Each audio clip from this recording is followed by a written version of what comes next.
Hello student, स्वागत है आप सभी को पुनः हमारे यूट्यूब चैनल बायोस्टाफ फॉर नेट पर। स्टूडेंट, हम पढ़ रहे हैं द लिविंग वर्ल्ड। जैसे कि पिछले क्लास में हमने डिस्कस किया था कि व्हाट इज लिविंग थिंग, उसके बाद हमने डिस्कस किया था कि what is the character features of living thing. हमने वहां पे 6 कैरेक्टर को लिखा था, जिसे फर्स्ट था सेलुलर ऑर्गेनाइजेशन, जिससे हम अच्छे बहुत अच्छे डिस्कस से पढ़े थे। सेकेंड हमारा कैरेक्टर था मेटाबॉलिज्म, मेरा थर्ड कैरेक्टर था ग्रोथ, उसके बाद मेरा कैरेक्टर था रिप्रोडक्शन एंड उसके बाद जो मेरा कैरेक्टर था कॉन्शियसनेस और सेंसिटिविटी, उसे हम एबिलिटी टू सेंस और रिस्पॉन्ड टू स्टिमुलाई भी कह सकते हैं। और मेरा जो सिक्स कैरेक्टर था वो था इमरजेंस। हालांकि स्टूडेंट जो इमरजेंस होता है वो लिविंग थिंग कैरेक्टर नहीं माना जाता है, लेकिन कोई कोई बुकों में इसको लिविंग थिंग कैरेक्टर ही मानते हैं, इसलिए हमने वहां पे 6 कैरेक्टर को बताया। तो स्टूडेंट हमने देखा था कि सेलुलर ऑर्गेनाइजेशन में किस प्रकार के सेल जो होती है वो ग्रुप करके एक टिश्यू का फॉर्मेशन करते हैं। वो जो टिश्यू होते हैं पुनः ग्रुप करके क्या बनाते हैं, ऑर्गन बनाते हैं। और वो जो ऑर्गन जो होते हैं उन सभी का फंक्शन अलग अलग होता है, जिसे हम ऑर्गन सिस्टम कहते हैं।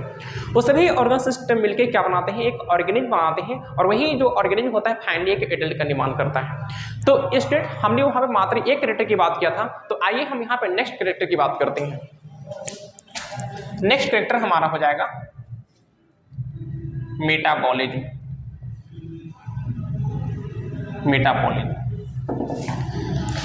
स्टूडेंट, अगर मैं एक सेल की बात करूं तो एक सेल के अंदर क्या क्या हो सकता है? कार्बोहाइड्रेट हो सकता है, प्रोटीन हो सकता है, फैट हो सकता है। तो वो जो कार्बोहाइड्रेट जो होता है वो ब्रेक डाउन होकर क्या बनाता है, ग्लूकोज बनाता है। अगर मैं प्रोटीन की बात करूं, जो सेल के अंदर प्रोटीन पाया जा रहा है वो प्रोटीन क्या होता है, ब्रेक डाउन होकर क्या बनाता है, एमिनो एसिड बनाता है। अगर मैं फैट की बात करूं तो फैट भी क्या करता है कि ब्रेक डाउन होकर क्या बनाती है, ट्राइग्लिसराइड बनाती है। वही नहीं, जब यदि हम कोई भी फूड को अपनी बॉडी के अंदर इंगल्प करते हैं तो वो जो कम्प्लेक्स फूड पार्टिकल्स होती है वो ब्रेक डाउन होकर सिंपल फूड पार्टिकल्स हो जाती हैं। तो ये जितने भी हमारे बॉडी के अंदर या हमारे बॉडी के सेल के अंदर जितनी भी चेंजिंग देखने को मिल रही है, ये एक केमिकल रिएक्शन के कारण हो रही है। तो इस प्रकार के केमिकल रिएक्शन हमारी बॉडी के अंदर जितने ही पाया जाता है, अगर इन सभी केमिकल रिएक्शन को एक साथ में ऐड कर दूं तो उन्हें हम मेटाबॉलिज्म कहते हैं। यदि मैं प्लांट के अंदर बात करूं तो प्लांट क्या करती है कि वायुमंडल से CO2 को एब्जॉर्ब कर और वाटर को मिट्टी से एब्जॉर्ब कर, यानी कि मिट्टी से क्या करता है, उसको अवशोषण करता है। और अवशोषण करने के बाद वह CO2 के साथ रिएक्शन करके वहां पे क्या बनाता है, ग्लूकोज बनाता है। जिसमें हम देखे थे कि वहां पे CO2 प्लस H2 दोनों कंबाइन करते हैं और वहां पे ग्लूकोज अर्थात C6H12 ऑसेस का क्या करता है, फॉर्मेशन करते हैं।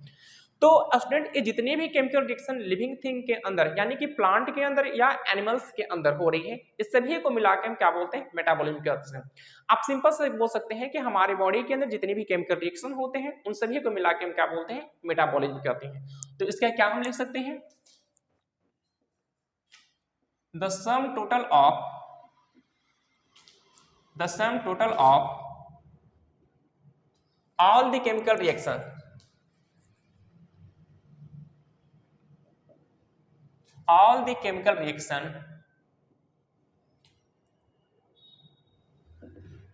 occurring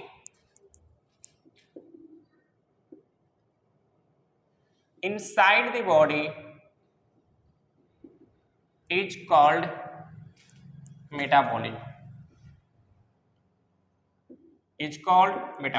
अगर मैं आपसे एक क्वेश्चन पूछूं कि मेटाबॉलिज्म सबसे अधिक किस में पाया जाता है या किस में पाया जाएगा, एनिमल्स में या प्लांट्स में, तो आपको एक कॉमन चीज पता होना चाहिए कि मेटाबॉलिज्म सबसे ज्यादा उसमें पाया जाएगा जो सबसे ज्यादा कार्य करेगा, यानी सबसे ज्यादा वर्क करेगा।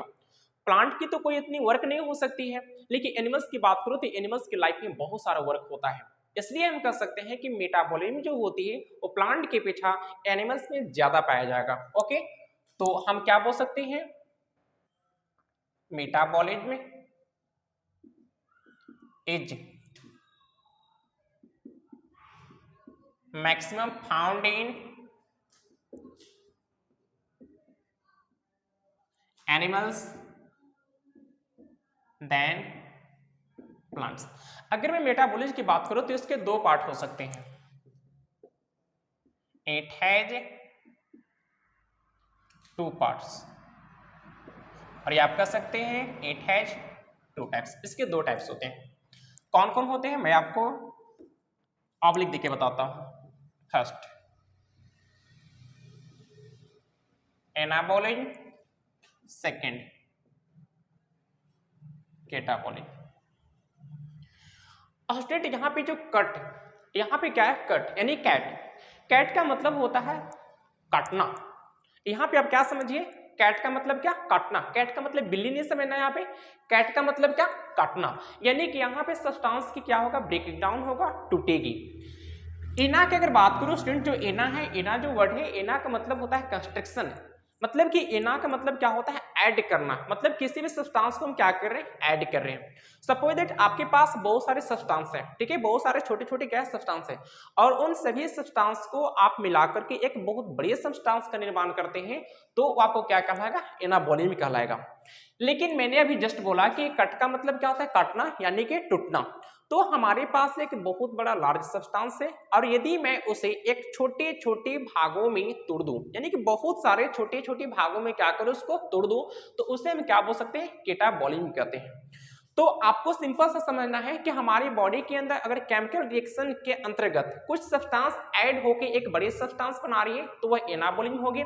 और यदि हमारी बॉडी के अंदर केमिकल रिएक्शन के द्वारा कोई बड़े सब्सटेंस टूटकर एक छोटे छोटे सब्सटेंस में बढ़ जाती है, तो उसे हम क्या बोलते हैं, कैटाबॉलिज्म कहते हैं। सिंपल सा समझने के प्रयास कीजिए कि जैसे हम खाना खाते हैं, जैसे हम फूड अपने बॉडी के अंदर लेते हैं, तो फूड क्या होती है, फर्स्ट में कम्प्लेक्स होती है, बहुत से जटिल होती है वो, लेकिन जैसे बॉडी के अंदर जाता है तो डाइजेस्ट होने के बाद वो सिंपल पार्ट में क्या करती है, वो डिवाइड कर जाता है। तो जो कम्प्लेक्स पार्ट होकर के सिंपल पार्ट में डिवाइड कर गया, उसे हम क्या बोलेंगे, कैटाबॉलिज्म। लेकिन बहुत सारे जो सब्सटेंस हमारे बॉडी के अंदर ऐड होकर के बड़ी सब्सटेंस का फॉर्मेशन किए, उसे हम क्या बोल सकते हैं, एनाबॉलिज्म। तो इससे हम डिफिनेशन क्या लिख सकते हैं, construction process, construction process is called anabolism. अब मैं बात करूं कंस्ट्रक्शन का मतलब क्या होता है, तो कंस्ट्रक्शन का मतलब क्या होता है, जुड़ना। जुड़ने की प्रक्रिया को हम क्या बोलेंगे, एनाबॉलिज्म कहते हैं। अगर मैं जस्ट इसकी डिफिनेशन बात करूं, कैटाबॉलिज्म क्या हो सकती है, तो जस्ट मैंने बोला कि केटा का मतलब क्या होता है, टूटना, यानी कि ब्रेक होगा इसमें। डिस्ट्रक्शन, डिस्ट्रक्शन प्रोसेस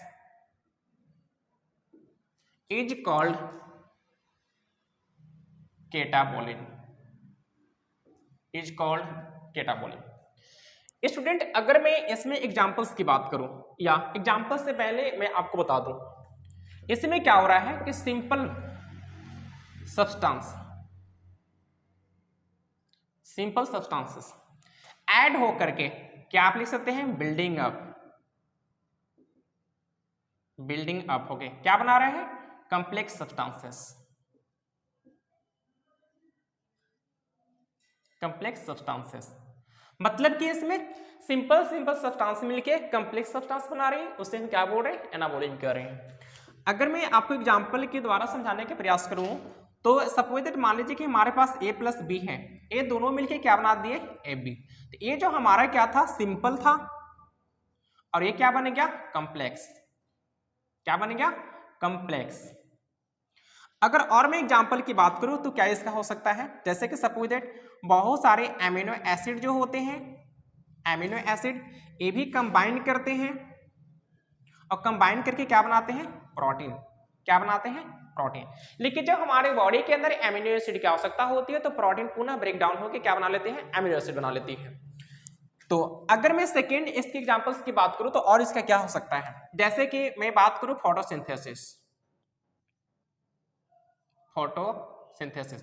फोटोसिंथेसिस में क्या होता है कि प्लांट जो होते हैं एनवायरमेंट से CO2 को एब्जॉर्ब करते हैं, प्लस वाटर को क्या करते हैं कि वो मिट्टी से एब्जॉर्ब करते हैं, मतलब कि अवशोषण करते हैं, और ये दोनों मिलके क्या बनाते हैं, सनलाइट की उपस्थिति में, सनलाइट एंड क्लोरोफिल, क्लोरोफिल की उपस्थिति में क्या बनाते हैं, C6H12O6, जिसे हम क्या कहते हैं, ग्लूकोज कहते हैं। तो ये जितने भी प्रोसेस इसमें हो रहा है, सारे के सारे सब्सटेंस क्या हो रहे हैं, ऐड हो रहे हैं, और ऐड होकर के एक कॉम्प्लेक्स सब्सटेंस का फॉर्मेशन कर रहे हैं, इसे हम क्या कह रहे हैं, एनाबॉलिज्म। अगर मैं इसमें बात करूं, तो इसमें क्या हो सकता है, इसमें जो कॉम्प्लेक्स सब्सटेंस है, कॉम्प्लेक्स सब्सटेंसेस, इसमें क्या हो रहा है, ब्रेक डाउन, ब्रेक डाउन, और ब्रेक डाउन होके क्या बना रहे हैं, सिंपल सब्सटेंसेस, सिंपल सब्सटेंसेस। अगर मैं एग्जांपल की बात करूं, तो क्या इसका हो सकता है, हमने यहाँ पे देखा था कि ए और बी कंबाइन करके क्या बना दिया, ए बी, जिसमें ए और बी क्या थे, सिंपल थे, लेकिन ए बी क्या बन गया, कम्प्लेक्स। तो इसमें जो ए बी कम्प्लेक्स है ये क्या है, कम्प्लेक्स। ये भी क्या होगा, ब्रेक डाउन यानी कि कंस्ट्रिक्ट होगा। कंस्ट्रिक्ट माने टूटना, ये टूट के क्या बना देगा, ए प्लस बी बन जाएगा। यदि और भी एग्जांपल की बात करूं तो क्या इसमें हो सकता है, जस्ट मैंने ही बताया कि जब हमारे बॉडी के अंदर एमिनो एसिड जो होते हैं वो कंबाइन करके क्या बनाते हैं, प्रोटीन बनाते हैं। लेकिन जब जब हमारी बॉडी के अंदर एमिनो एसिड की आवश्यकता होती है तो प्रोटीन ब्रेक डाउन होकर क्या कर लेते हैं, एमिनो एसिड में परिवर्तित हो जाते हैं। तो इसमें जो हमारा प्रोटीन है, प्रोटीन ये भी क्या हुआ, कंस्ट्रिक्ट। कंस्ट्रिक्ट का मतलब टूटना, और ये टूट के क्या बना दिया, एमिनो एसिड, एमिनो एसिड। तो आप इसमें देख रहे हैं कि प्रोटीन क्या था, कम्प्लेक्स था, और एमिनो एसिड क्या है, सिंपल, यानी कम्प्लेक्स से क्या बना, सिंपल बन रहा है, तभी तुम इसको क्या बोल रहे हैं, कैटाबोलिज्म कह रही हैं। यदि और भी मैं एग्जांपल की बात करूं तो इसमें क्या हो सकता है, रेस्पायरेशन। रेस्पायरेशन, रेस्पायरेशन में क्या होता है कि सपोजेट हम क्या करते हैं, ऑक्सीजन को इन्वायरमेंट से लेते हैं, तो वो जो ऑक्सीजन होता है हमारे फोड में उपस्थित ग्लूकोज, जिसे हम क्या बोलते हैं, C6H12O6, तो ग्लूकोज जो होता है, सॉरी, ऑक्सीजन जो होता है वो ग्लूकोज के साथ रिएक्शन करता है, और रिएक्शन करने के बाद वहां पे उसे क्या करता है, ऑक्सीडेशन, और ऑक्सीडेशन करने के बाद उसे क्या करता है कि CO2 plus oxygen plus water में क्या करता है, उसको तोड़ देता है। यानी कि वहां पे जो ग्लूकोज था वो कम्प्लेक्स था, लेकिन जैसे ही वहां पे ऑक्सीजन गया तो उसका ऑक्सीडेशन हो गया, और ऑक्सीडेशन के द्वारा वो CO2 प्लस वाटर में क्या किया, वो चेंज कर गया। ओके, तो हम यहाँ पे देखेंगे कि इसमें किस प्रकार जो 6H12O6 जो कि क्या है, ग्लूकोज है, ग्लूकोज है, ये ऑक्सीजन की प्रेजेंस में क्या बना लेता है, 6CO2 प्लस 6H2O का फॉर्मेशन कर ले रहा है, जो कि ये क्या था, कम्प्लेक्स था, और ये क्या बन गया, सिंपल। यानी कि कम्प्लेक्स से क्या बन रही, सिंपल बन रही है। इस कारण से हम क्या बोले, कैटाबोलिज्म करें। स्टूडेंट आपको पता होना चाहिए कि जब किसी भी सब्सटेंस को हम ऐड करते हैं तो ऐड करने में हमारे बॉडी में क्या होती है, एनर्जी की आवश्यकता होती है। मतलब कि जब किसी भी चीजों को हम ऐड करते हैं तो उसके लिए एनर्जी की आवश्यकता होती है। लेकिन यदि हमारे पास कोई बड़ी चीज है और उसे हमें तोड़ना है तो तोड़ने के लिए उतनी एनर्जी की आवश्यकता नहीं होती है, अर्थात आप बोल सकते हैं कि तोड़ने की किसी भी एनर्जी की आवश्यकता नहीं होगी। सपोज दैट मैं बात करूं, सपोज दैट मान लेते हैं कि हमारे पास क्या है, एक माउंटेन है, क्या है, माउंटेन है, और इस माउंटेन पे आपको कोई सब्सटेंस को लेकर चढ़ना है, तो क्या आप ऐसे नॉर्मली चढ़ सकते हैं, नहीं, आपको नीचे से उसके ऊपरी शिखर तक जाना है। तो उसके जाने के लिए आपके बॉडी के अंदर एनर्जी की आवश्यकता पड़ेगी, अर्थात एटीपी की आवश्यकता पड़ेगी, है ना, क्योंकि बिना एनर्जी से तो आप नीचे से ऊपर पहुंच नहीं सकते हैं। लेकिन यदि मैं बोलूं कि आप सब्सटेंस को लेकर यहां पहुंच गए, ठीक है, अब सब्सटेंस को क्या करना है कि यहां से नीचे इसको फेंक देना है, मतलब गिरा देना है, तो क्या आपको किसी भी सब्सटेंस को नीचे गिराने के लिए एनर्जी की रिक्वायरमेंट होगा, नहीं होगा। इसलिए हम कह सकते हैं कैटाबोलिज्म प्रोसेस में जो टूट रहा है इसमें किसी भी प्रकार की एनर्जी की आवश्यकता नहीं होती है। लेकिन एनाबोलिज्म प्रोसेस में इसमें क्या हो रहा है कि सब्सटेंस को ऐड करना पड़ रहा है, मतलब कि दो सब्सटेंस को या दो से अधिक सब्सटेंस को ऐड करके एक बड़े सब्सटेंस का निर्माण कर रहे हैं, तो इसके लिए हमारे एनर्जी की आवश्यकता होगा। ओके स्टूडेंट, तो हम इसमें लिख सकते हैं एनाबोलिज्म में क्या कर सकते हैं, एनर्जी एज, एनर्जी क्या है तो ATP, energy as used up, मतलब कि इसमें एनर्जी की आवश्यकता होती है। इसमें क्या होगा, एनर्जी रिड्यूस होगा, energy as reduced, energy as reduced. तो स्टूडेंट हमारा ये था मेटाबॉलिज्म के बारे में। अब हम लिविंग थिंग के नेक्स्ट कैरेक्टर के बारे में बात करते हैं।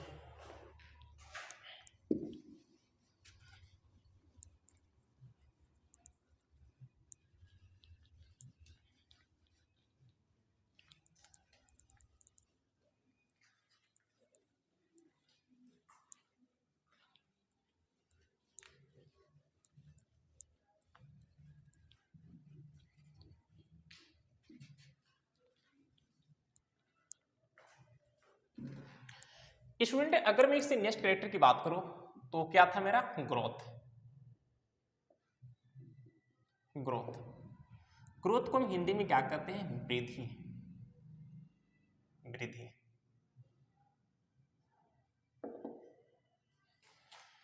स्टूडेंट अगर मैं आपसे बात करूं तो ग्रोथ होती क्या है, क्या हो सकता है ग्रोथ। सिंपल सा समझने का प्रयास कीजिएगा कि हमारे जो बॉडी है हमारी बॉडी के मास में, या मैं कह सकता हूं कि हमारी बॉडी के वेट में वृद्धि होना ही ग्रोथ कहलाता है। मतलब कि अगर मैं सपोज बात करूं, अगर कोई बच्चा है जिसकी एज कितनी हो रही है, 5 ईयर्स हो रही है, 5 ईयर्स हो रही है, और इसकी वेट कितना है, सपोज दैट 20 केजी है। कितना है? 20 केजी। लेकिन मैं इसको 10 साल के बाद देखूं, 10 साल के मतलब कितना, 10 5 15, अगर मैं 15 साल के बाद इसको देखूं तो इसका वेट में देखता हूं कितना हो गया, इसका 45 केजी हो गया, मतलब कि 45 केजी हो गया। तो स्टूडेंट जब ये 5 ईयर्स का था तो 20 केजी का था, लेकिन जब इसका मैं 10 साल के बाद देखता हूं, अर्थात 15 साल इसकी उम्र हो गई, ठीक है, 15 साल के बाद देखता हूं तो इसका वेट कितना हो गया, 45 केजी हो गया। आखिर से क्यों हुआ? क्योंकि उसके बॉडी का जो वेट है वो इंक्रीज कर गया। लेकिन मैं बात करूं आखिर इस बॉडी का वेट कैसे इंक्रीज करेगा, तो स्टूडेंट किसी भी लिविंग थिंग के अंदर जो बॉडी का जो मास जो होता है इंक्रीज करता है, उसके पीछे 2 रीजन होते हैं। फर्स्ट, उसकी जो बॉडी की जो सेल होती है वो लगातार क्या करती है, डिवीजन करती है, लगातार क्या करेगा, टूटेगी।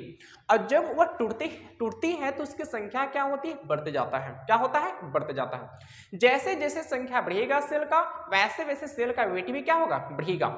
तो जब 5 ईयर्स का था बच्चा, 20 केजी का था, अर्थात उस समय सेल का डिवीजन बहुत कम था, स्लो था। लेकिन जब इसकी उम्र 15 साल की हुई तो सेल का डिवीजन बहुत ज्यादा हुआ और सेल की संख्या में बहुत ज्यादा वृद्धि हुई, जिस कारण उसके बॉडी का वेट भी क्या हो गया, बढ़ गया। तो सिंपल से मैं बात करूं ग्रोथ होती क्या है, तो किसी भी लिविंग ऑर्गेनिज्म के बॉडी का वेट का बढ़ना ही क्या कहलाता है, ग्रोथ कहलाता है। आप याद करेंगे, किसी भी लिविंग ऑर्गेनिज्म के बॉडी के वेट का बढ़ना ही क्या कहलाएगा, ग्रोथ कहलाएगा। तो आइए हम लोग इसको लिखते हैं।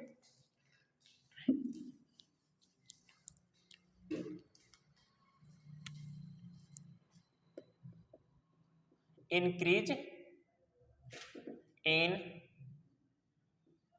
Mass of living organism, increase in mass of living organism is called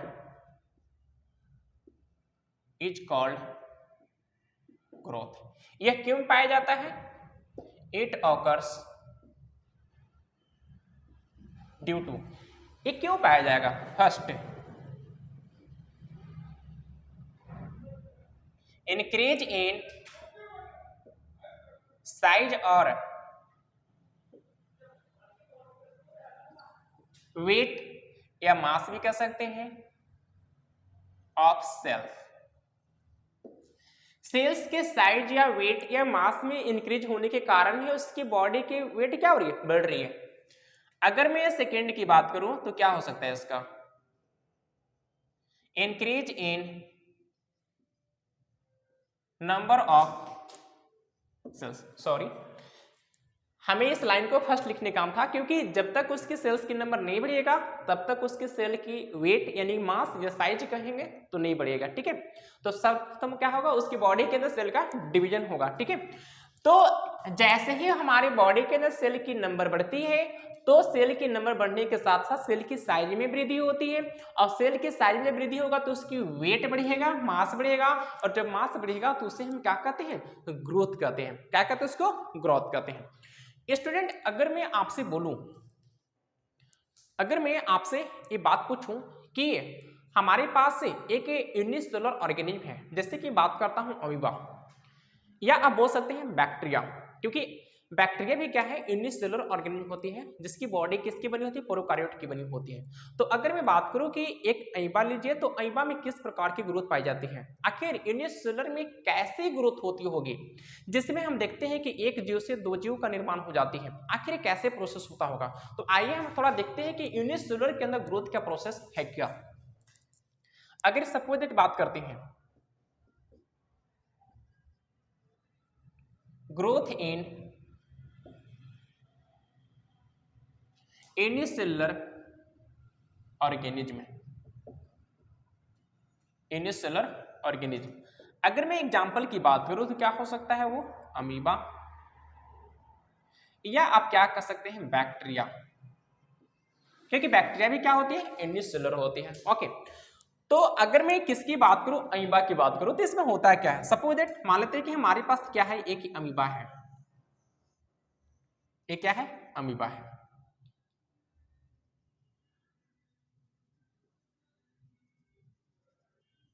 ये क्या है? अमीबा है। This is the amoeba. इसमें क्या होगा? फर्स्ट क्या होगा इसमें? ग्रोथ। ग्रोथ जब ग्रोथ होगा तो इसकी जो सेल की साइज हो वो क्या करेगा? ऑटोमेटिक बढ़ जाएगा। सपोज दैट ये हमारी अमीबा की साइज बढ़ के इस प्रकार हो गया।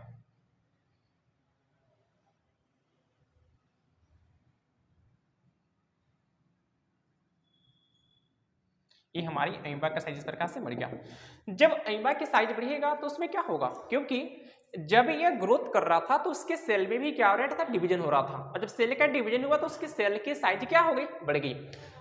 अर्थात हम बोल सकते हैं कि इंक्रीज इन, यहाँ पे क्या हो रहा है? इंक्रीज इन मास और साइज ऑफ सेल। यहाँ पे सेल के साइज और मास में क्या हो रही है? इंक्रीज हो रही है। देन आफ्टर होता क्या है? ये जो यहाँ पे जो लार्ज अमीबा हमें दिख रहा है, अब यहाँ पे होगा क्या? ये जो अमीबा होती है यहां से ये दो भागों में टूट जाता है। आपको मैं कॉमन चीज बता दूं, अमीबा एक ऐसी ऑर्गेनिज्म है कि जब जब इसके अंदर ग्रोथ का प्रोसेस होता है तो वह रिप्रोडक्शन हो जाता है। मतलब कि अगर मैं बोलूं कि ये जो हमारा पेरेंटल अमीबा है, ये क्या है? Parental amoeba. कैसे अमीबा है? Parental amoeba. तो क्या ये पेरेंटल अमीबा पूरी होल लाइफ तक रहेगा? नहीं। जब जब यह अपनी बॉडी को या सेल को ग्रोथ करता है तब तब क्या होता है कि इसकी बॉडी जो होती है या इसकी जो सेल होती है वो दो भागों में बढ़ जाती है। लेकिन हम लोग के अंदर बात करूं, मतलब कि एक मानव की बात करूं, एक ह्यूमन की बात करूं, एक एनिमल्स की बात करूं, तो उसके अंदर क्या होगा? सपोज दैट मान लीजिए मैं ह्यूमन की बात कर रहा हूं। हमारी लाइफ में क्या होता है? सबसे पहले तो मैं आपको बता दूं बेसिक चीज कि हमारा फॉर्मेशन कहां से होता है। आप जानते हैं कि जो मेल का स्पर्म और फीमेल का ओवम जब दोनों क्या करते हैं? फर्टिलाइज करते हैं तो वहां पे जाइगोट बनता है। जाइगोट क्या है? कि छोटी सी कोशिका होती है, स्मॉल सेल होती है, ठीक है, जिसमें कोशिका संख्या क्या है? एक है। लेकिन वो जाइगोट क्या करती है? बार बार क्या करते हैं? डिवाइड करेगा, टूटेगा टूटेगा। 1 से कितना बनेगा सेल? 2 बनेगा। 2 से कितना बनेगा? 4 बनेगा। 4 से कितना बनेगा? 8 बनेगा। 8 से 16, ऐसे कई लाख सेल हमारे बॉडी के अंदर बन जाते हैं। लेकिन जो हमारा जाइगोट था फर्स्ट टाइम, वही जाइगोट जो होता है डिवीजन करते एक बहुत सारे सेल्स का निर्माण करता है और फाइनली वो एक लिविंग ऑर्गेनिज्म यानी कि एक बड़ी ऑर्गेनिज्म का निर्माण कर लेता है। तो स्टूडेंट आपको कॉमन चीज याद करने की जरूरत है कि हमारा जो जाइगोट जो फर्स्ट टाइम था जिससे मैं बना हूं वही मैं अभी तक हूं। जाइगोट से ही मेरा बॉडी बना है और मैं अभी तक वही हूं, मैं चेंज नहीं किया। लेकिन मैं अमीबा की बात कर रहा हूं तो इसका बॉडी जो होता है जैसे ही ग्रोथ करेगा तो ग्रोथ करने के बाद वो अपने जैसे दो नए अमीबा में बढ़ जाएगा। अगर आप बोलेंगे कि सर ये जो अमीबा है फाइनली तो वही बन रहा है, तो नहीं, ये पेरेंटल अमीबा है।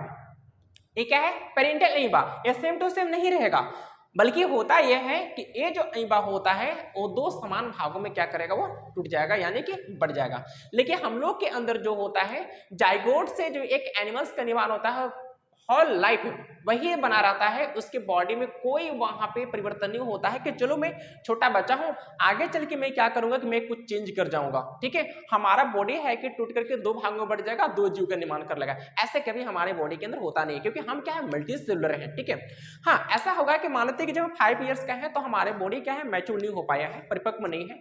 तो उस टाइम क्या होती है कि हमारा बॉडी धीरे धीरे क्या करती है? ग्रोथ करती है। उसमें हमारे बॉडी के अंदर सेल का डिवीजन होती है। जब सेल का डिवीजन होगा तो हमारे सेल की साइज बढ़ेगी, सेल की साइज बढ़ेगी, सेल की मास भी बढ़ेगी। ठीक है, और वो जो बच्चा होता है धीरे धीरे क्या करे? ग्रोथ करते करते एक अपने क्या बोल सकते हैं? परिपक्व अवस्था। वो बच्चा परिपक्व अवस्था में जाएगा तो वो बच्चा क्या करेगा? रिप्रोडक्शन करेगा। रिप्रोडक्शन करेगा और अपने समान एक संतान को उत्पन्न करेगा। ठीक है, तो ये जो प्रोसेस है मल्टी सेलुलर में हो रही है। ठीक है, तो आपको कॉमन चीज याद रखना है कि मल्टी सेलुलर के अंदर एक जीव से दो जीव कभी नहीं बन सकता है। ठीक है, हाँ वो रिप्रोडक्शन करेगा तो अपने समान संतान को उत्पन्न कर सकता है, लेकिन इंडियन सेलुलर के अंदर क्या होता है कि एक जो ऑर्गेनिज्म होता है वो टूटकर दो छोटे यानी कि न्यू ऑर्गेनिज्म में क्या करेगा? डिवाइड कर जाएगा। तो यहाँ पे जो अमीबा जो बड़ा साइज दिख रहा है ये टूट करके दो छोटा अमीबा का क्या करेगा? फॉर्मेशन कर लेगा। इस प्रकार से कर लेगा।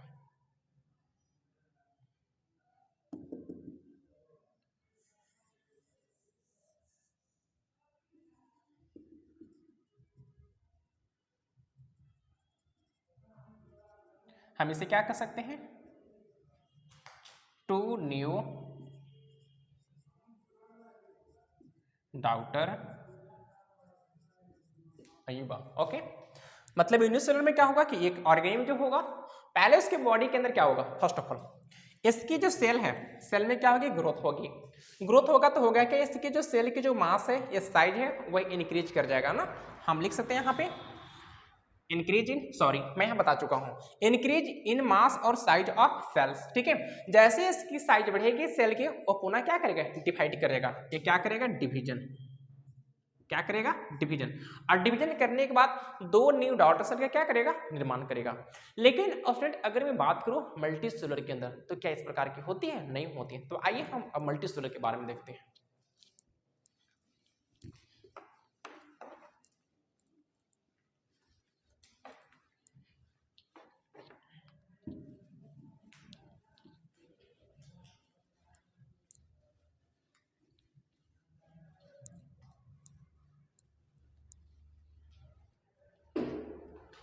सपोज स्टूडेंट मान लीजिए कि हमारे पास क्या है, जाइगोट है, हमारे पास क्या है, जाइगोट है। और जाइगोट कैसी होती है, हैप्लॉइड नहीं बल्कि डिप्लॉइड होता है। जब इन रहेगा तो इसे हम हैप्लॉइड कहते हैं, टू इन रहेगा तो इसको डिप्लॉइड कहते हैं। ओके स्टूडेंट, तो फर्स्ट ऑफ ऑल इसमें क्या होगा, इसमें क्या देखिए, फर्स्ट इसमें क्या होगा, जैसे ग्रोथ होगा, ग्रोथ, तो ग्रोथ जैसे होता है तो इसमें क्या होता है, डिवीजन भी होते रहता है, साथ साथ डिवीजन भी होता है। जैसे जैसे सेल का ग्रोथ होगा वैसे वैसे सेल का भी क्या होगा, वहां पे डिवीजन होते जाएगा।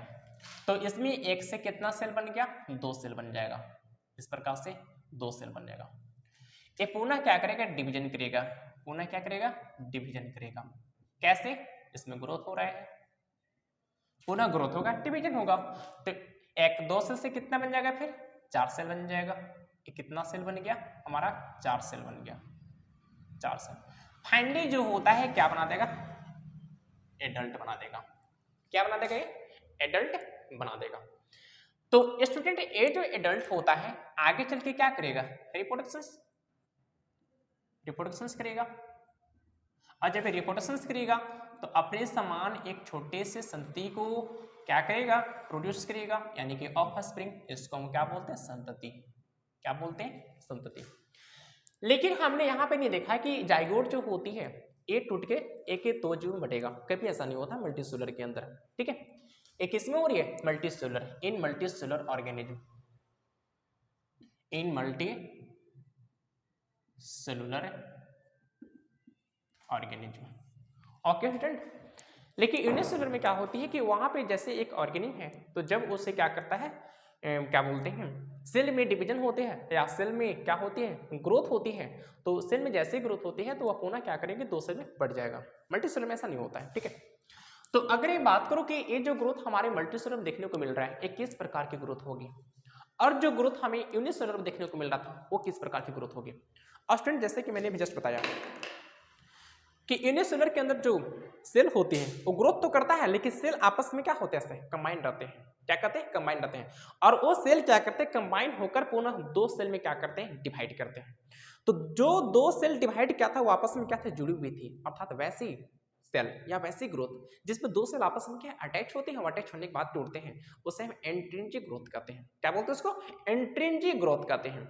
लेकिन मल्टीसेलुलर के अंदर ऐसा नहीं होता है। मल्टीसेलुलर के अंदर क्या होता है कि इसमें एक सेल से दो सेल बनेगा, दो से चार बनेगा, चार से आठ बनेगा, आठ से 16 बनेगा। मैनी सेल वैसे हमारे बॉडी के अंदर लाखों सेल्स पाए जाते हैं। और फाइनली वो सेल जो होती है क्या बनाएगी, एडल्ट बनाएगी। और वही एडल्ट रिप्रोडक्शंस करेगा और रिप्रोडक्शंस कर अपने समान एक न्यू ऑफस्प्रिंग का फॉर्मेशंस करेगा। ठीक है, तो अगर मैं बात करूं कि हमारे बॉडी के अंदर किस प्रकार की ग्रोथ होती है, तो होती है एक्सट्रिंसिक ग्रोथ, यानी कि हमारे बॉडी के जो सेल होते हैं वो अटैच होते हैं लेकिन वो डिवाइड नहीं होते हैं।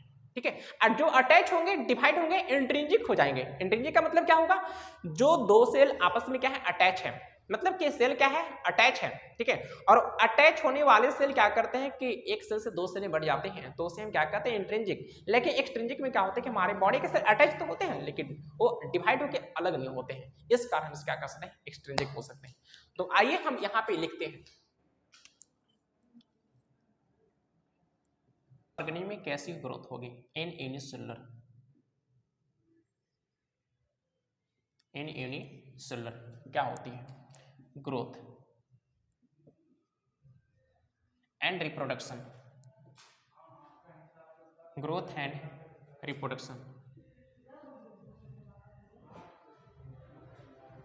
आर म्यूचुअली इंट्रिंसिक, और इससे हम क्या नाम दे सकते हैं, सिम्बायोसिस। क्या नाम दे सकते हैं, सिम्बायोसिस। सिम्बायोसिस यहाँ पे क्यों दिखा है, क्योंकि एक दूसरे से संबंध दिखा रहे हैं। इसमें क्या दिखा रहे हैं संबंध, कि जैसे इसमें ग्रोथ होती है, सेल का क्या होता है, ग्रोथ होती है, जैसे ग्रोथ होती है सेल का क्या डिवीजन हो जाएगा, और जब सेल डिवीजन होगा मतलब कि रिप्रोडक्शन हो रहा है। मतलब इसमें ग्रोथ और रिप्रोडक्शन क्या दोनों साथ साथ हो रहा है। जब सेल ग्रोथ करेगा रिप्रोडक्शन हो जाएगा। ओके, अब बात करते हैं multicellular. In multicellular,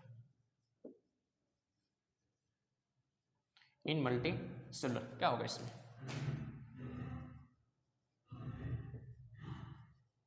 growth and reproduction, growth and reproduction are extrinsic. कैसी होती है, एक्सट्रिंसिक होती है। ओके स्टूडेंट, तो हमने ये ग्रोथ देखा यूनिसेलुलर और मल्टीसेलुलर के अंदर। अब हम बात करते हैं कि प्लांट के अंदर और एनिमल्स के अंदर ग्रोथ किस प्रकार की होती है। आइए अब उसको भी चर्चा करते हैं।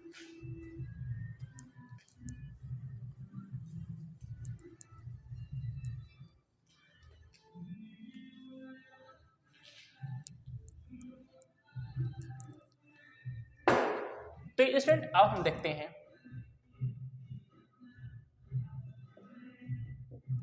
Growth in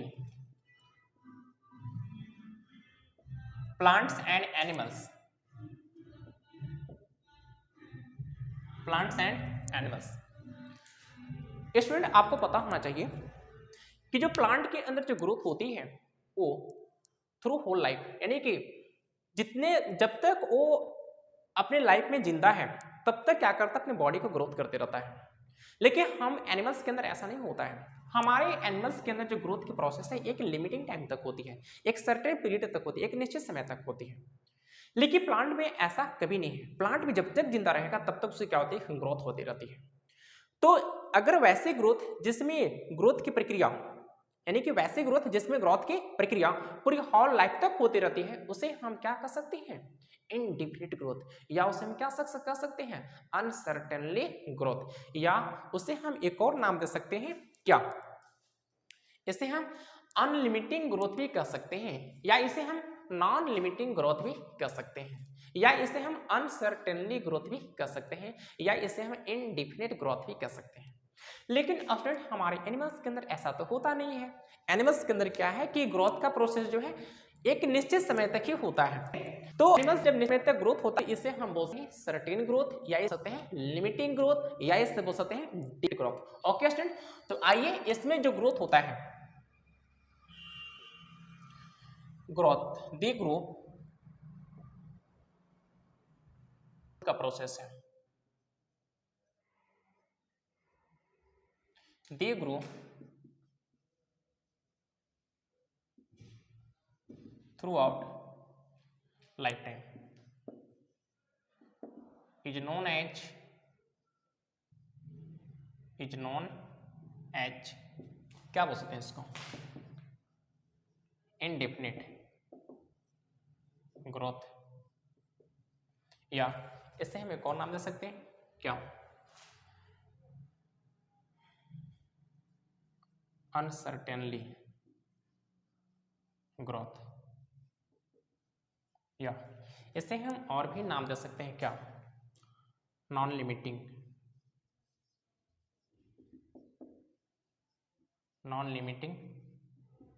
growth. Okay student, लेकिन एनिमल्स के अंदर ऐसा तो होता नहीं है।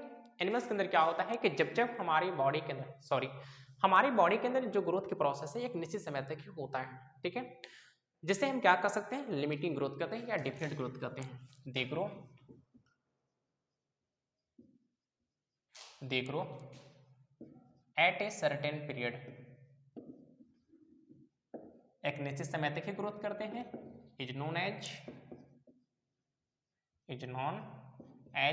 क्या बोल सकते हैं इसको, डेफिनेट का मतलब क्या होता है, निश्चित, डेफिनेट ग्रोथ, या इसे हम क्या कर सकते हैं, हमने यहाँ पे लिखा था अनसर्टेनली नॉन लिमिट यानी कि लिमिटिंग ग्रोथ।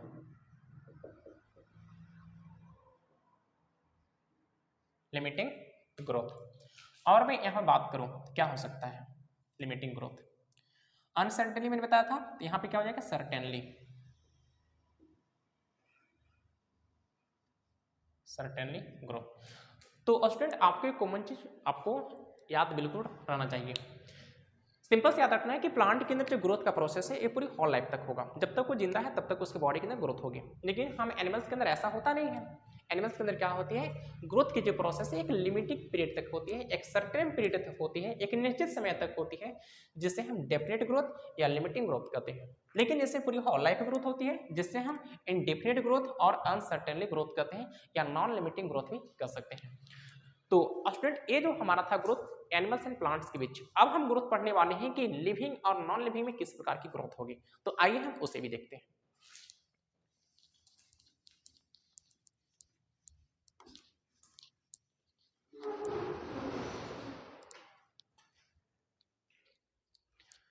तो स्टूडेंट अब हमारा प्रोसेस होगा ग्रोथ इन किसमें, एक है लिविंग और एक है नॉन लिविंग। कैसे इसमें ग्रोथ होगा आई जाती है। तो अगर मैं बात करूं कि लिविंग में कैसे ग्रोथ होती है, सपोज दैट मान लीजिए हमारे पास एक सेल है, हमारे पास क्या है कि सेल्स है, ठीक है।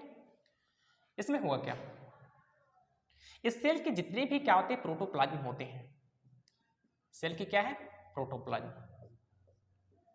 इस सेल के प्रोटोप्लाज्म क्या करते हैं कि हमारे बॉडी से या मैं कहूं तो हमारे सेल से, अच्छा मैं बार बार बोलता हूं बॉडी, तो इस बॉडी को लेकर यहाँ पे कंफ्यूज नहीं होना है क्योंकि हमारे बॉडी में एक सेल है, मैं क्या हूँ सेल हूँ। क्योंकि मैंने पहले ही बोल चुका था कि यदि आपसे कोई पूछता है कि आप कौन हो या आप क्या हो, तो अकॉर्डिंग टू साइंस आप ये नहीं बोल सकते कि मैं डॉक्टर हूँ, मैं टीचर हूँ, मैं एक स्टूडेंट हूँ, मैं एक बिजनेसमैन हूँ, आप ऐसा नहीं बोल सकते हो। हाँ यदि आपके पोजीशन के अनुसार या आपके डिग्निटी के अनुसार पूछा जाएगा तो आप वैसे बता सकते हैं, लेकिन अकॉर्डिंग टू साइंस यदि आपसे पूछा जाता है कि आप कौन है तो आपको ही बताना है कि मैं क्या हूँ, एक सेल हूँ, आई एम सेल्स। ओके, तो स्टूडेंट यहाँ सपोज एक सेल है, ठीक है। तो इस सेल क्या करती है कि बॉडी से एटीपी को यूज कर, यानी कि इस सेल के अंदर जो प्रोटोप्लाज्म है वो क्या करती है कि बॉडी से एटीपी को यूज कर अपने सेल की साइज में वृद्धि करा लेगा। मतलब कि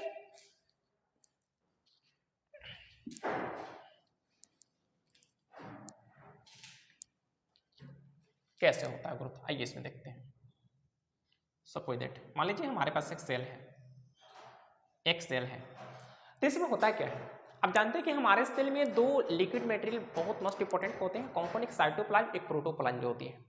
तो हमारे सेल की जो प्रोटोप्लाज्म जो होती है ये क्या करती है कि सेल से एटीपी को यूज करती है, एटीपी को क्या करेगा यूज करेगा, है देखिए इस प्रकार से जितनी ही प्रोटोप्लाज्म होती है वो एटीपी को क्या करेगा यूज करेगा। एक सेल से ये क्या कर रहा है प्रोटोप्लाज्म, या मैं यहाँ पे लिखूंगा इसको, ठीक है। तो यहाँ पे ये जो सेल होती है जैसे यहाँ पे यूज करेगा एटीपी को तो इसकी साइज क्या होती है बढ़ जाती है, ठीक है। तो यहाँ पे क्या हो गया इसकी ग्रोथ हो गई, क्या हो गया इसकी ग्रोथ हो गई, कैसे ग्रोथ हो गई, प्रोटोप्लाज्म क्या किया, प्रोटोप्लाज्म यूज्ड एटीपी, क्या हुआ एटीपी को यूज किया। लेकिन अगर मैं बात करूं कि नॉन लिविंग के अंदर कैसी ग्रोथ होती है, क्या इसमें प्रोसेस होगा, ठीक है। सपोज दैट मान लेते हैं कि हमारे पास एक क्या है माउंटेन है, ये क्या है माउंटेन है। पहले तो आपको मालूम होना चाहिए सपोज दैट हमारे क्या डस्टर है, ये क्या है डस्टर है। तो ये क्या है नॉन लिविंग थिंग है, मैं क्या लिविंग थिंग हूं। अगर मैं आपसे पूछूं कि क्या ये नॉन लिविंग थिंग है, क्या इसमें ग्रोथ हो सकता है, हो सकता है। आपके आंसर ये होगा कि सर इसमें कैसे ग्रोथ हो सकता है, क्योंकि ग्रोथ का प्रक्रिया किसमें होती है, किसमें होती है लिविंग थिंग में होती है, नॉन लिविंग में तो होगा नहीं। हाँ लेकिन कुछ ऐसे भी हमारे पास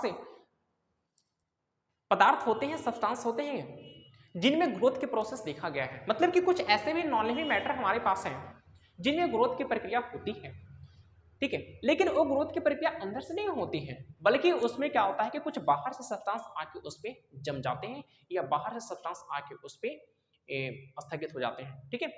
सपोज दैट इसमें होता है क्या, मान लेते हैं कि इसमें रेत आके जम गया, सपोज दैट ये स्टोर कर गया, ये हमारा क्या है माउंटेन है। माउंटेन के ऊपर क्या आ सकता है रेत आ सकता है, that is mountain. Mountain, mountain. और इस सब के सब क्या है, रेत हो रहा है। आप देखेंगे कि जैसे इस माउंटेन पर रेत आता है तो इस माउंटेन की जो साइज होती है वो इस प्रकार से बढ़ गया, ठीक है। वो कैसे बढ़ा, क्योंकि माउंटेन पर लगातार रेत आके जमते गया जमते गया जमते गया, तो ये क्या कर गया, ये ग्रोथ कर गया, यानी कि इसमें भी इसकी जो हाइट था माउंटेन का इसकी बढ़ गई। तो पहले माउंटेन ऐसा था, अब माउंटेन ऐसा दिख रहा है। आखिर कैसे दिख रहा है, इसमें जो सब्सटेंस है बाहर से आकर ऐड किया गया है, इंटरनली ऐड नहीं किया गया है। लेकिन अगर मैं बात करूं हमारे बॉडी के अंदर, तो इसमें सब्सटेंस कोई बाहर से ऐड नहीं किया गया है। ये जो सेल है वो अंदर से ही सब्सटेंस की यूज कर रहा है, किस लिए, सेल को ग्रोथ के लिए। तो मैं आपसे पूछूं कि अगर इसमें की ग्रोथ किस प्रकार की हो रही है, इंट्रिंसिक या एक्सट्रिंसिक, तो आप बता सकते हैं कि सर इसमें तो ग्रोथ कैसी हो रही है, एक्सटर्नल हो रहा है, मतलब कि एक्सट्रिंसिक हो रही है। कैसे, क्योंकि इसकी बॉडी की अपर सरफेस पे ग्रोथ हो रही है, लेकिन इसमें तो हमारे सेल के अंदर ग्रोथ हो रही है। ओके, तो मैं आपसे पूछूं कि आखिर इसमें ग्रोथ कैसी हो रही होगी, तो ग्रोथ है इज एक्सट्रिंसिक, एक्सट्रिंसिक या बोल सकते हैं एक्सटर्नल। कैसे हो रहे हैं आखिर, ये कैसे हो रही है, new substances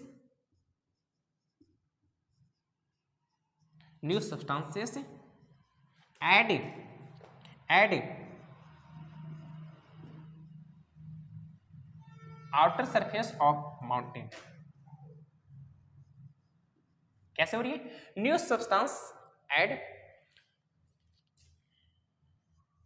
substances are added outer surface of mountain. Mountain के आउटर सरफेस पर क्या हो रही है, सॉरी क्यों हो रही है ऐसे, न्यू substances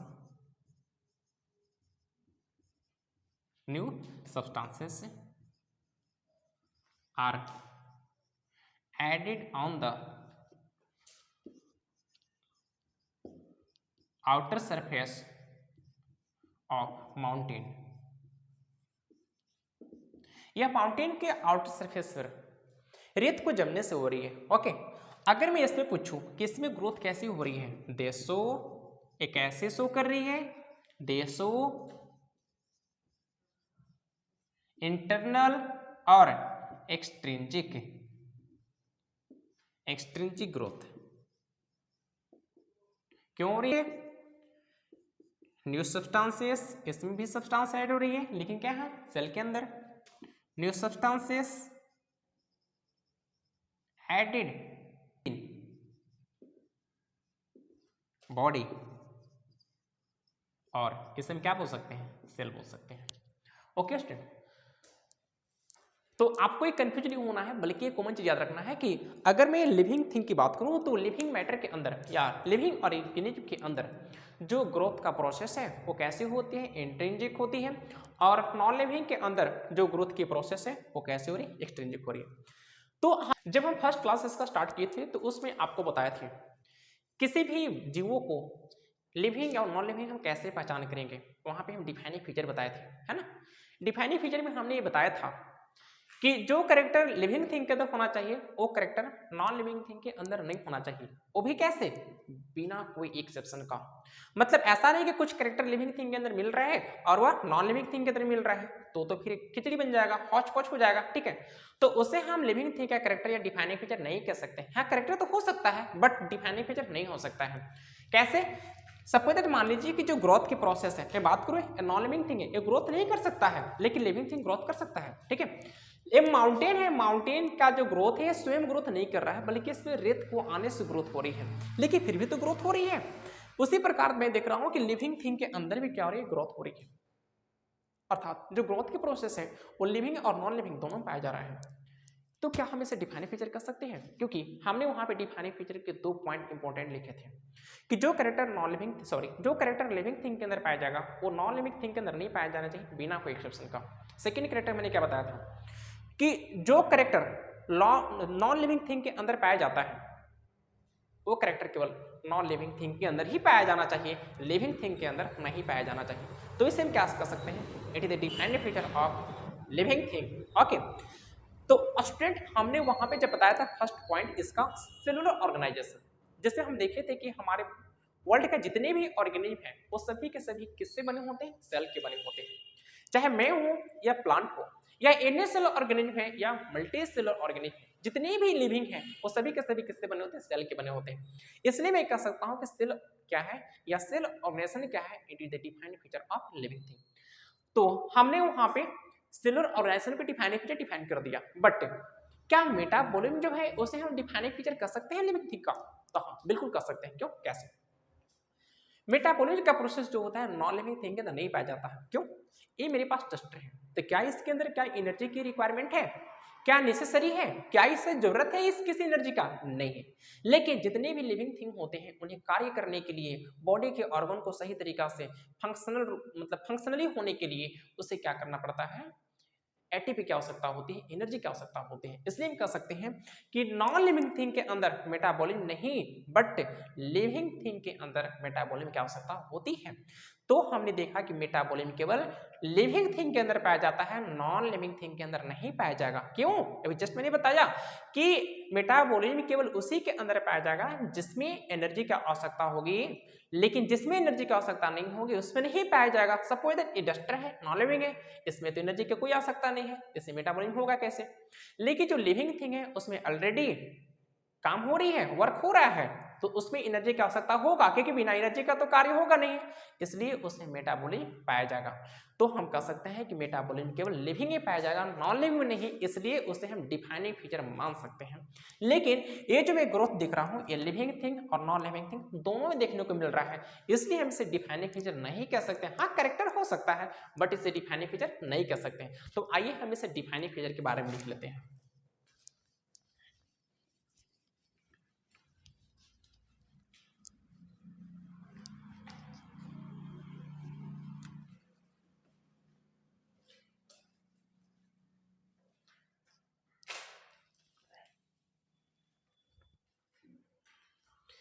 अगर मैं फर्स्ट की बात किया था उस समय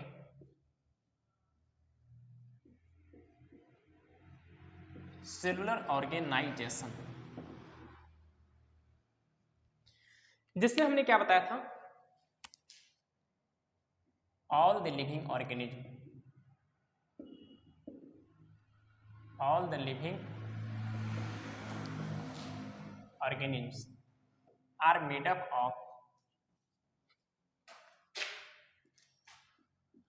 up of cells and their products। जितने भी लिविंग ऑर्गेनिज्म है किससे बने होते हैं, सेल से और उसके प्रोडक्ट से। ये नॉन लिविंग थिंग के अंदर नहीं पाया जाता है, केवल सेल के, केवल लिविंग थिंग के अंदर पाया जाता है। तो इससे हम डिफाइनिंग फीचर कर सकते हैं कि हाँ बिल्कुल कर सकते हैं, क्योंकि आप याद रखें जो सेल्स होता है it is only found in living thing या living organism without any exception, without any exception। So it is defining feature of living organism. ये क्या हो सकता है, लिविंग ऑर्गेनिज्म का डिफाइनिंग फीचर हो सकता है। मैं सेकेंड की बात करता हूं, मेटाबॉलिज्म। मेटाबॉलिज्म तो यह केवल किस में, लिविंग थिंग में पाया जाता है। It is only found in living organism.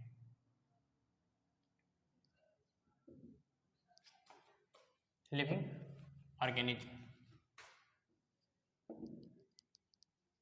without any exception,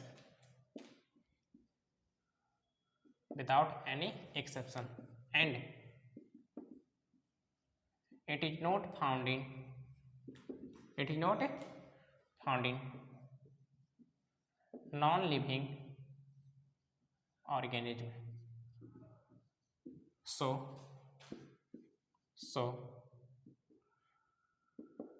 it is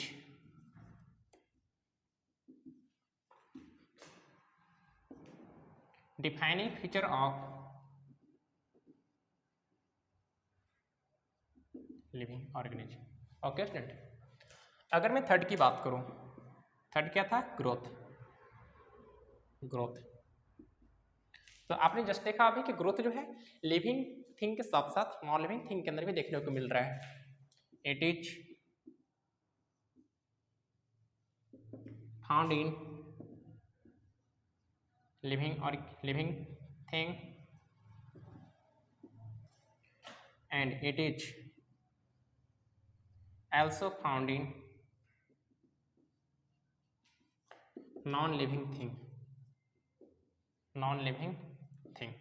So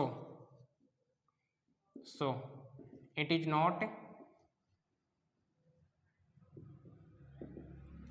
defining features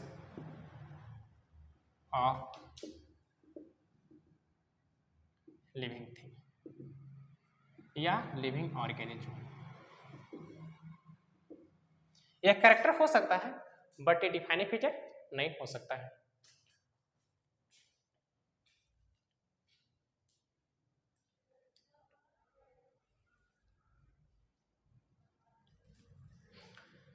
okay student, एक कैरेक्टर तो हो सकता है बट डिफाइनिंग फीचर नहीं हो सकता है. तो हम यहाँ पे देख रहे हैं कि जो हमारा दो पॉइंट है सेलुलर ऑर्गेनाइजेशन एंड मेटाबॉलिज्म, ये हमारे लिविंग थिंग है, डिफाइनिंग फीचर भी है और हमारे सभी लिविंग थिंग में पाए भी जाते हैं. ओके, ये तो लिविंग थिंग में पाए जाते हैं बट यह नॉन लिविंग थिंग में देखने को मिलता है, इसलिए हम इसे डिफाइनिंग फीचर नहीं मानते हैं. ओके स्टूडेंट, एक कैरेक्टर तो हो सकता है बट डिफाइनिंग फीचर नहीं हो सकता है. तो हम यहाँ पे देख रहे हैं कि जो हमारा दो पॉइंट है सेलुलर ऑर्गेनाइजेशन एंड मेटाबॉलिज्म, ये हमारे लिविंग थिंग है, डिफाइनिंग फीचर भी है और हमारे सभी लिविंग थिंग में पाए भी जाते हैं. ओके, ये तो लिविंग थिंग में पाए जाते हैं बट यह नॉन लिविंग थिंग में देखने को मिलता है, इसलिए हम इसे डिफाइनिंग फीचर नहीं मानते हैं. तो स्टूडेंट, अब हम बात करते हैं लिविंग थिंग के नेक्स्ट कैरेक्टर जिससे हम बोलते हैं रिप्रोडक्शन.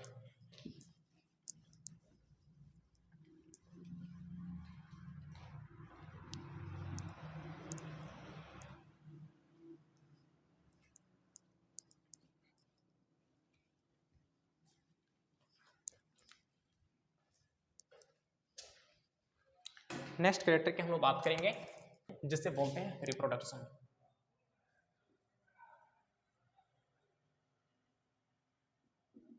रिप्रोडक्शन हिंदी में इसको क्या बोलते हैं? जनन. क्या बोलते हैं इसको? जनन बोलते हैं.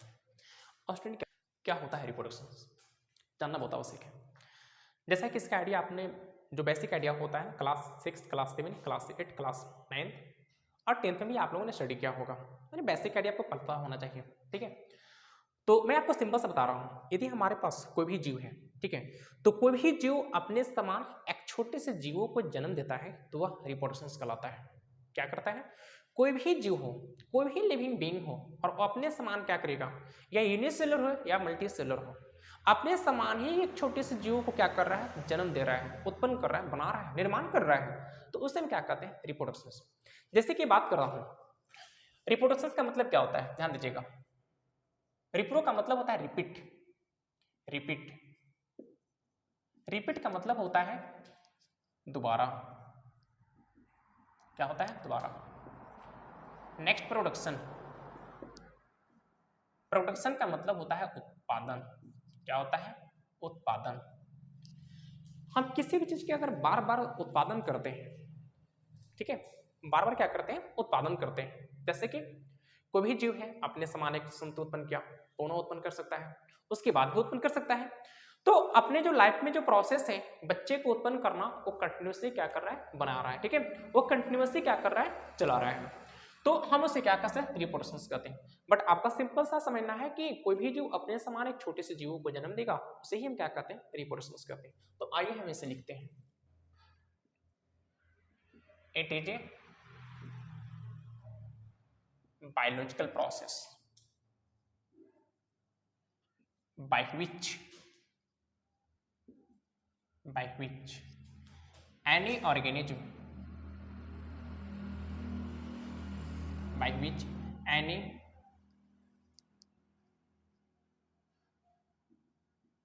organism produces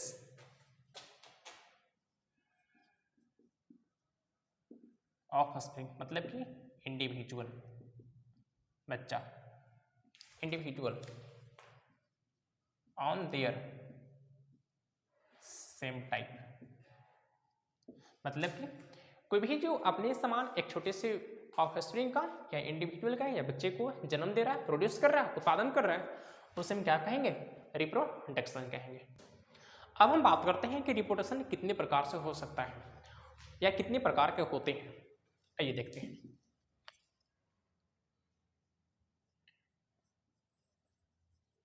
types of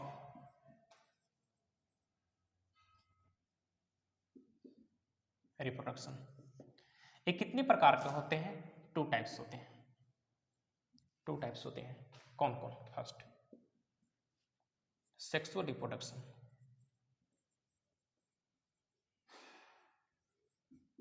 sexual reproduction. Second, asexual reproduction, asexual reproduction. Student आप असेक्सुअल में देखते हो कि यहाँ पे क्या है? अ लगा है। अ का मतलब क्या होता है? नॉट। क्या होता है? नॉट। अगर मैं इस वर्ड की बात करूँ, आप यहाँ पढ़ें सेक्स, ये क्या है? असेक्स, सेक्स एंड असेक्स। अ के मतलब नॉट, मतलब नॉट सेक्स, मतलब कि इसमें क्या हुआ? इसमें सेक्स है, इसमें सेक्स नहीं है। तो वैसे रिप्रोडक्शन जिसमें सेक्स ऑर्गन रहेंगे सेक्सुअल, और वैसे रिप्रोडक्शन जिसमें सेक्स ऑर्गन नहीं रहेंगे वो असेक्सुअल। ठीक है, जिसको क्या लिख सकते हैं हम लोग? Sex organ are present, sex organs are present, but इसमें क्या होते हैं? Sex organs are absent. क्या होते हैं? एब्सेंट। सिंपल से याद रखना है।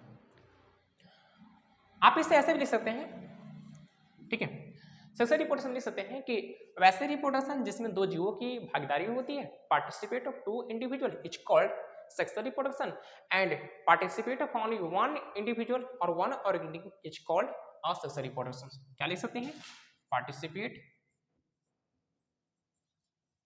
पार्टिसिपेट ऑफ 2 ऑर्गेनिज्म या individuals.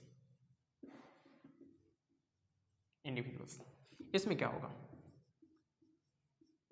Participates of only one organism और इंडिविजुअल। ओके स्टूडेंट, तो आइए हम अब बात करते हैं टाइप्स। सेक्सुअल रिप्रोडक्शन कितने टाइप्स हो सकते हैं और असेक्सुअल रिप्रोडक्शन कितने टाइप्स हो सकते हैं। स्टूडेंट मैं आपको यहाँ डीपली नहीं पढ़ाऊंगा, क्योंकि इसका डीपली आपको क्लास 12 के फर्स्ट चैप्टर जिसका नाम है रिप्रोडक्शन इन ऑर्गेनिज्म बहुत अच्छे से पढ़ना है। तो आइए हम आपको टाइप्स बताता रहा हूँ कितने टाइप्स होते हैं, बट हम यहाँ पर डिटेल्स उसको नहीं पढ़ने वाले हैं। ओके स्टूडेंट, तो आइए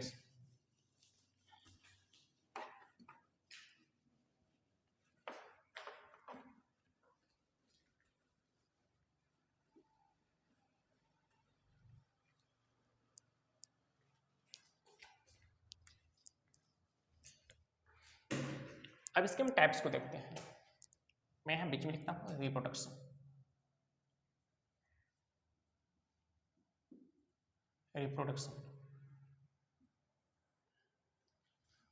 यही मैंने जस्ट बताया। कितने प्रकार के? 2 प्रकार के रिप्रोडक्शंस। कौन कौन होते हैं? असेक्सुअल रिप्रोडक्शन, असेक्सुअल रिप्रोडक्शन के भी बहुत सारे टाइप्स होते हैं। सेकेंड हमारा क्या है? Sexual reproduction.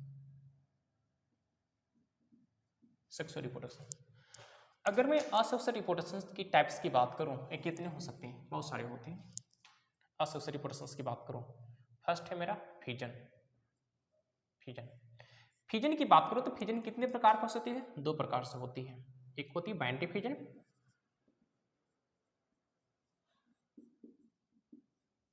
फिजन, और बाइनरी फिजन की अगर बात करो तो बाइनरी फिजन कितने प्रकार से हो सकती है? 3 प्रकार से हो सकती है। कौन कौन? एसिमेट्रिकल, और इरेगुलर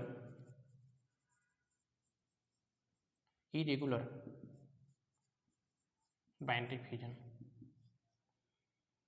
सेकेंड बात करो तो क्या हो सकता है, multiple binary fusion, sorry transverse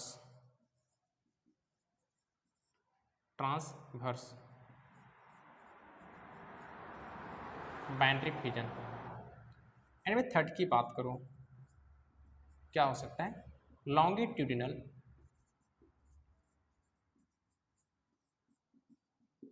binary fusion. और यदि मैं इसकी सेकेंड की बात करूं तो क्या हो सकता है, मल्टीपल फ्यूजन। क्या हो सकता है, मल्टीपल फ्यूजन। अगर मैं इसके सेकेंड की बात करूं, एक्सेसरी पोर्शन के सेकेंड टाइप क्या हो सकती है, बडिंग भी कितने प्रकार की हो सकती है, 3 प्रकार से हो सकती है। कौन, फर्स्ट टोरुलेशन। एक नया आपको देखने को मिल रहा होगा, टोरुलेशन क्या होता है, क्योंकि बहुत सारी बुक में इसका चर्चा नहीं किया, ठीक है। नेक्स्ट बात करते हैं इंटरनल बडिंग। थर्ड बात करता हूं एक्सटर्नल बडिंग। Okay student. अगर मैं नेक्स्ट बात करूं तो क्या हो सकता है, फ्रेगमेंटेशन।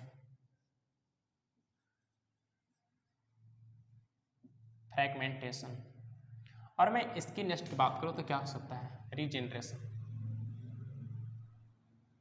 रीजनरेशन। और भी मैं बात करूं तो क्या हो सकता है, वेजिटेटिव प्रोपगेशन, या इसी को हम क्या बोल सकते हैं, रिप्रोडक्शन। ये कितनी प्रकार से हो सकती है, 2 प्रकार से। कौन कौन, आर्टिफिशियल वेजिटेटिव प्रोपगेशन, और आर्टिफिशियल भी कितने प्रकार की हो सकती है। अगर मैं पूछूं ये कितने प्रकार की हो सकती है, तो फर्स्ट इसमें ग्राफ्टिंग, सेकेंड लेयरिंग, थर्ड गुटी लेयरिंग,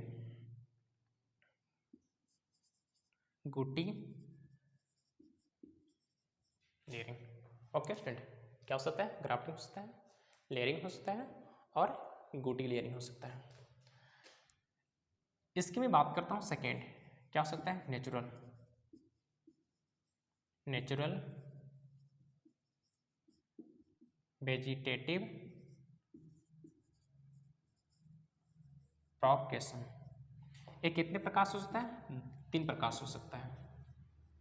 रूट से हो सकता है, स्टेम से हो सकता है, और लीव्स हो सकता है।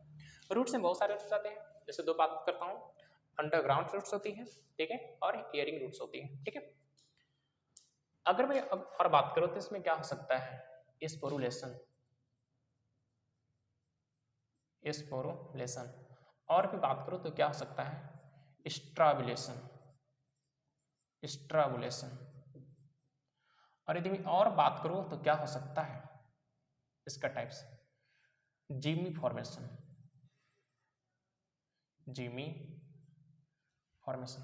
शायद स्टूडेंट आपको उधर नहीं दिखाई पड़ रहा होगा, मैं इसे यहाँ लिख देता हूँ।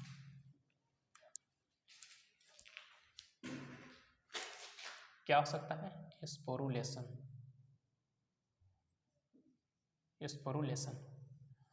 और क्या हो सकता है, स्ट्राबुलेशन, और क्या इसमें है,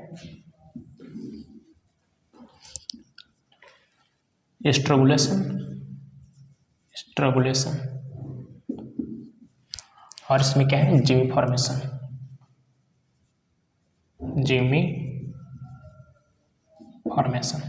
ओके स्टूडेंट। ये सभी के सभी किसके टाइप से, एक्सेसरी पोर्शंस का टाइप से। वहां पे नहीं हटा था इसलिए मैं यहाँ पे इसको लिख दिया हूँ, ठीक है। अब मैं क्या देखता हूँ, सेक्सुअल रिप्रोडक्शन।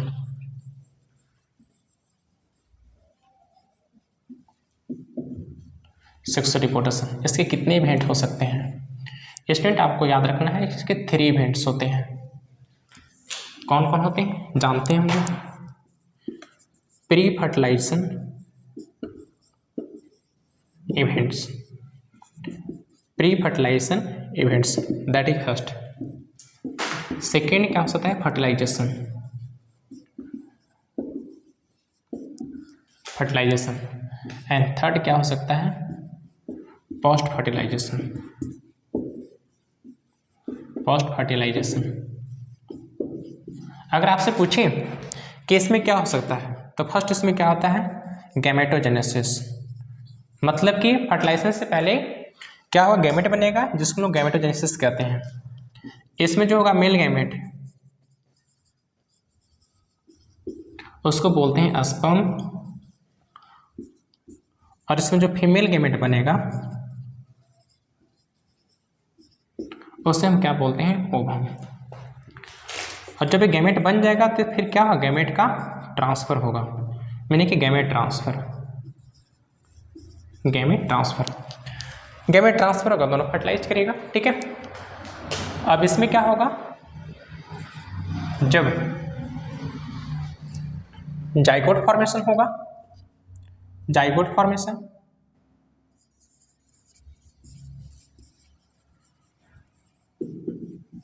और इसमें फिर लास्ट क्या होगा, एम्ब्रायोजेनेसिस, एम्ब्रायोजेनेसिस,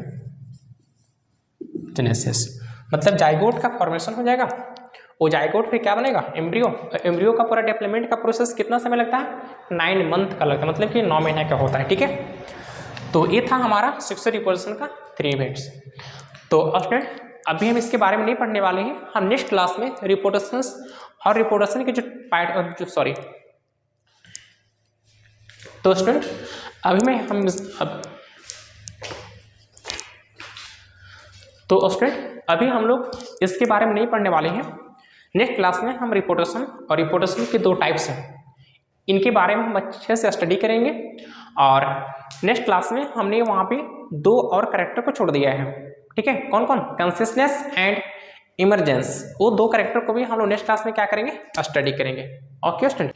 स्टूडेंट आज की क्लास में हम इसे नहीं पढ़ने वाले हैं, हम नेक्स्ट क्लास में इसके बारे में डिस्कस करेंगे, और नेक्स्ट क्लास में हम लोग 2 और कैरेक्टर के बारे में डिस्कस करेंगे, कंसिस्टेंस एंड इमरजेंस। तो स्टूडेंट आज की क्लास हमारा यहीं समाप्त होता है। तो मैं आपसे रिक्वेस्ट करूंगा कि आप जब भी बैठें तो आप एक कलम और एक कॉपी लेकर बैठें, ताकि जब मैं पढ़ाता हूं तो आप उसको साथ साथ नोट्स बनाते चलें, ठीक है। जब आप साथ साथ नोट्स बनाएंगे तो आपको याद करने में बहुत ईजी पड़ेगा, बहुत सरल पड़ेगा, आपके अंदर समझने की कैपेसिटी ही बहुत ज़्यादा होगा। ओके स्टूडेंट, तो आप सभी को बहुत बहुत धन्यवाद। नेक्स्ट क्लास में पुनः हम लोग मिलेंगे और इसके बारे में डिस्कस करते हैं। Thank you so much.